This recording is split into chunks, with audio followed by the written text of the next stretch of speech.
कोई भी व्यक्ति सर्वज्ञानी नहीं है। बड़े प्यारे सवाल होते हैं, इन पे तो इनकार किया ही नहीं जा सकता। ठीक है, कुतुब मीनार देखे, फिर एक पत्थर उठाया, उस पर लिख दिए पूजा लव्स रवि। अब किस चीज की जांच करेगी, अब किस चीज की परीक्षा लेगी? उसको पता है इसका स्पेशल फीचर क्या है। विद्वान नहीं भी है तो चलेगा, जहां से भी गुजरा है वहां के बारे में जानता है।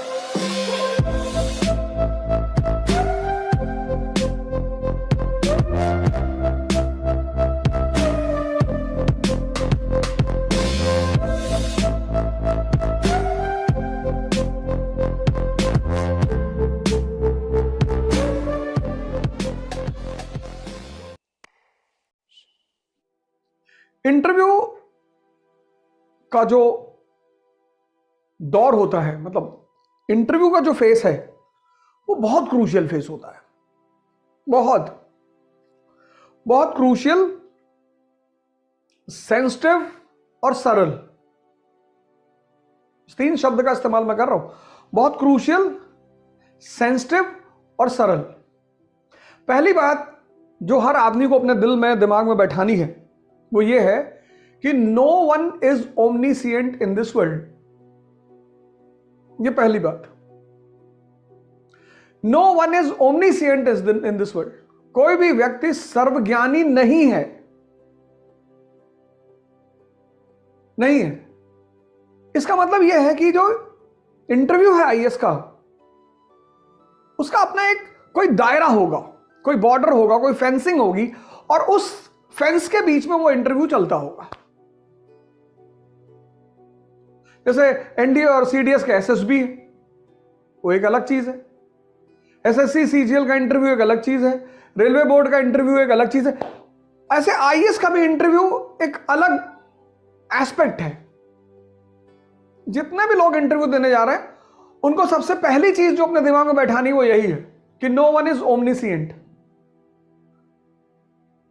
आपने प्री की परीक्षा क्वालिफाई किया, आपने दिखा दिया कि आपकी अच्छी समझ है, आप प्रेशर में अच्छा काम कर लेते हैं। आपने मेंस क्वालिफाई किया, आपने दिखाया कि आपको तत्कालीन जो भारत की इकोनॉमी है, पॉलिटी है, सोसाइटी है, आईआर है, उन सबको आप अच्छी तरह समझते हो।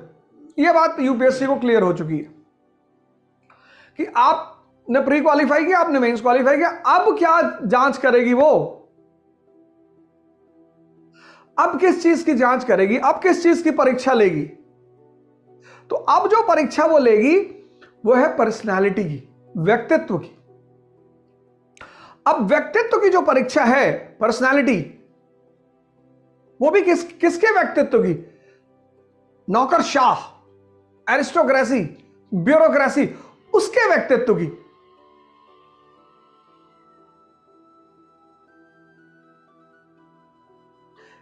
आईएएस का इंटरव्यू किसकी परीक्षा? व्यक्तित्व, पर्सनालिटी। किसका पर्सनालिटी? ब्यूरोक्रेट्स की। तो पहला पहलू क्या होगा? पहला पहलू यह होगा कि जो ब्यूरोक्रेट होगा वो जिस दौर से भी गुजरा होगा उसको अपने उस दौर के सामान्य जानकारियां निश्चित तौर पर होंगी। व्यक्तित्व का पहला पहलू, जैसे फॉर एग्जांपल आपका फॉर्म है डैफ, जिसको मैं बार बार डाटा एनालिसिस ही कहता हूं। वो बार बार कहते हैं आप डिटेल्ड एप्लीकेशन क्यों नहीं बोलते? मैं तो डाटा एनालिसिस ही बोलता हूं, डाटा एनालिसिस फॉर्म। जितना डाटा आपने दे रखा है, आपके स्कूल का नाम है स्वामी दयानंद सरस्वती इंटर कॉलेज। कौन है दयानंद सरस्वती जी? 12 साल 14 साल आप एक स्कूल में पढ़े, वो आपके स्कूल का नाम था, और आपको स्वामी दयानंद सरस्वती जी के बारे में कुछ पता ही नहीं। क्या भूमिका है उनकी भारत के आधुनिक इतिहास में? क्या रोल है उनका भारत के आधुनिक इतिहास में? बस इतना, बस इतना। कौन है, उनकी भूमिका क्या है, उनका दर्शन क्या है, उनका उद्देश्य क्या है, बस इतना, इससे ज्यादा नहीं। क्योंकि कोई भी व्यक्ति सर्वज्ञानी नहीं है। यह तो व्यक्तित्व का पहला पहलू हुआ, the first aspect of a personality. कि वो अवेकेंड आदमी है, अवेकेंड, जहां से भी गुजरा है वहां के बारे में जानता है, आधारभूत बेसिक्स। ये ब्यूरोक्रेट की पर्सनालिटी का पहला हिस्सा है। इसलिए आप सबसे पहला काम करें कि आपने डैफ में जितनी भी इंफॉर्मेशन दी है, पहली तो वो सारी सही होनी चाहिए। फिर उस इंफॉर्मेशन की आधारभूत आपको जानकारी होनी ही चाहिए। यह पहला पहलू। अवेकन पर्सनालिटी का पहला पहलू, ब्यूरोक्रेट की पर्सनालिटी का पहला पहलू कि उसने कुतुब मीनार देखा तो सिर्फ बिल्डिंग नहीं देखी, उसको पता है कि इसने बनवाया है, उसको पता है इसका स्पेशल फीचर क्या है, क्यों बनवाया था, बस। अब उसमें बालू कहां से आया, पत्थर कहां से आया, यह सब जानने की कोई जरूरत नहीं, लेकिन उसने होश में उस बिल्डिंग को देखा है। वो ऐसा ही नहीं चला गया कि क्या कुतुब मीनार देखे फिर एक पत्थर उठाया उस पर लिख दिए पूजा लव्स रवि, इसलिए नहीं गया था वो देखने। ये व्यक्तित्व का पहला पहलू है। अवेकेंड होगा, जागरूक। बड़ी प्यारी चीज है ये इंटरव्यू, व्यक्तित्व का परीक्षण, पर्सनालिटी टेस्ट। तो अपने डैफ के एक एक पहलू को, एक एक चीज को, उस पर आप होमवर्क करिए, बैठिए, उस पर काम करिए, सारी बेसिक्स को आराम से तैयार करिए, बिना किसी टेंशन लिए। कोई बात नहीं, इंटरव्यू बोर्ड ने अगर आपसे कह दिया कि आर्य समाज की कार्यप्रणाली पिछले 70 साल कैसी रही समझाइए, कोई दिक्कत नहीं है, कोई दिक्कत ही नहीं है। आप अवेकेंड होने चाहिए, विद्वान नहीं भी हैं तो चलेगा, अवेकेंड। दूसरी पर्सनैलिटी जो होगी ब्यूरोक्रेट की, वो होगी रिस्पॉन्सिबल बिहेवियर, जिम्मेदार व्यवहार। रिस्पॉन्सिबल बिहेवियर मतलब यूक्रेन रशिया वॉर, पता है उसको क्या, क्यों, कैसे, जितनी भी करंट इवेंट्स हैं प्रेजेंट सिचुएशन की, सोसाइटी से रिलेटेड, इंटरनेशनल रिलेशन से रिलेटेड, पॉलिटी से रिलेटेड, इकोनॉमी से रिलेटेड, जितनी भी करंट डेवलपमेंट्स हैं उनकी समुचित जानकारी। वो ये नहीं कह सकता कि साहब हमको तो नहीं पता साहब जेलेंस्की कौन है, कह नहीं सकता। तो दूसरा ग्राफ वो ये बनाएगा कि जितना करंट इवेंट्स है उसका एक डायरी बनाएगा वो, economy, polity, society, IR, environment, सब जो भी ज्वलंत मुद्दे हैं, इंपॉर्टेंट, बर्निंग, उनको वो बनाएगा। और सिर्फ बनाएगा नहीं, सबसे अच्छा तरीका यह है कि किसी ऐसे व्यक्ति के साथ बैठना, जैसे आपका एनवायरमेंट का टीचर है, एक दिन एनवायरमेंट की क्लास हो गई, एक दिन आपकी पॉलिटी के करंट डेवलपमेंट्स की बात हो गई, एक दिन आपके इकोनॉमी के करंट इवेंट्स की बात हो गई। डिबेट और डिस्कशन और झगड़ा तीन अलग अलग बातें हैं। वो आपसे डिस्कस करेंगे, वो आपसे झगड़ा नहीं करेंगे। तो पहला पहलू जागरूक होना चाहिए। दूसरा रिस्पॉन्सिबल बिहेवियर। ऐसा नहीं है कि चारों तरफ आग लगी है, बारिश हो रही है, पता ही नहीं। आज का जो दौर चल रहा है टर्मोइल का, देश विदेश चारों तरफ उथल पुथल मची हुई है,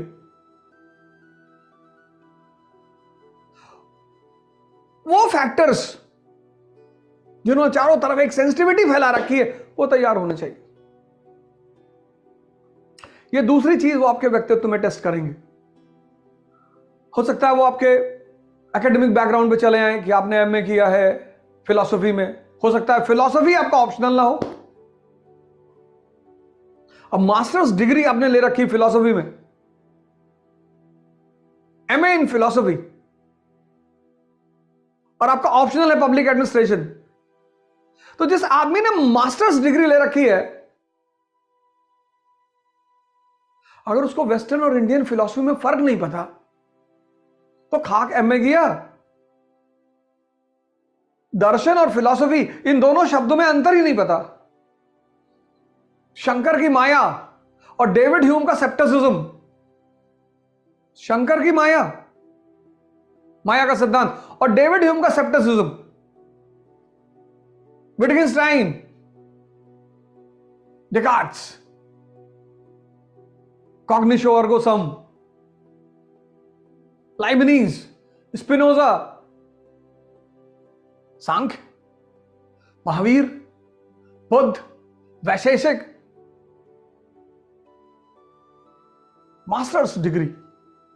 तो एक इन चीजों के बारे में एक कॉन्सेप्ट होना ही चाहिए। मास्टर्स डिग्री है आपकी, मास्टर्स, और डीप में जाने की कोई जरूरत नहीं है, लेकिन आपकी मास्टर्स डिग्री है तो एक बेसिक इंफॉर्मेशन इन सब चीजों पे होनी ही चाहिए कि आपने पढ़ाई की। तो पहली चीज, आपके अंदर अवेकनिंग है। आप अवेकेंड किस्म के इंसान हैं। आप किसी चीज को देखते हैं तो उसको जानने की कोशिश भी करते हैं। नहीं तो आप एसएसपी हैं, एयरपोर्ट पे खड़े हैं, सामने बैग रखा, आप देख ही रहे हैं, पता लगा आधे घंटे बाद दब गया। आप जानने की कोशिश भी कर रहे हैं कि ये किसका बैग है। दो चीज हो गई। तीसरी चीज जो आपके व्यक्तित्व में होनी चाहिए वो है आपकी समझदारी, आपकी सोच।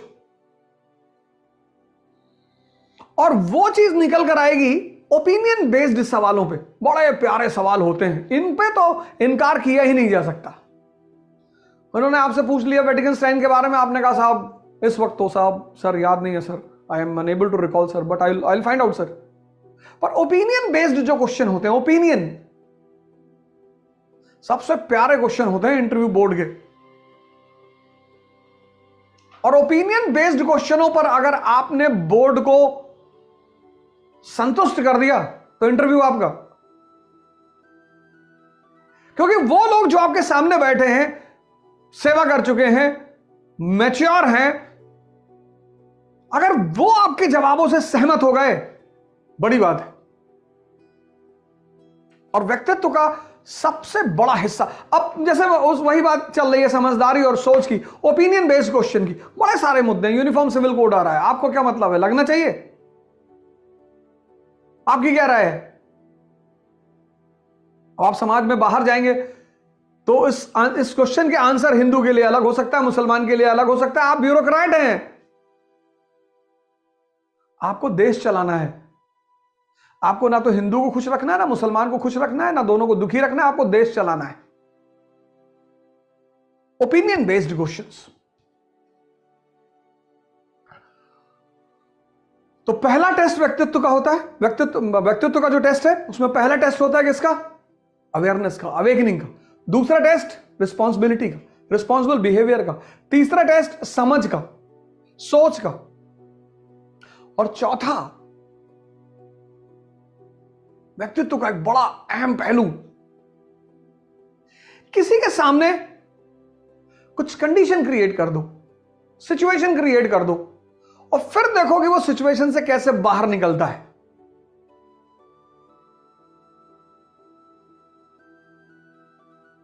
अक्सर लोग असहज हो जाते हैं, अनकंफर्टेबल हो जाते हैं।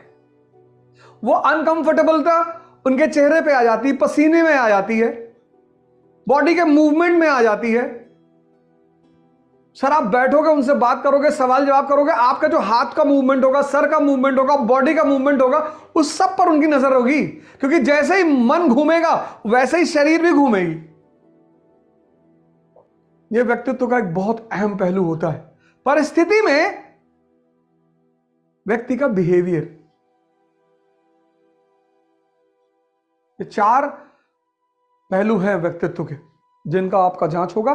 टेंशन की कोई दिक्कत नहीं, परेशान होने की कोई जरूरत नहीं, आप कोई जरूरत नहीं।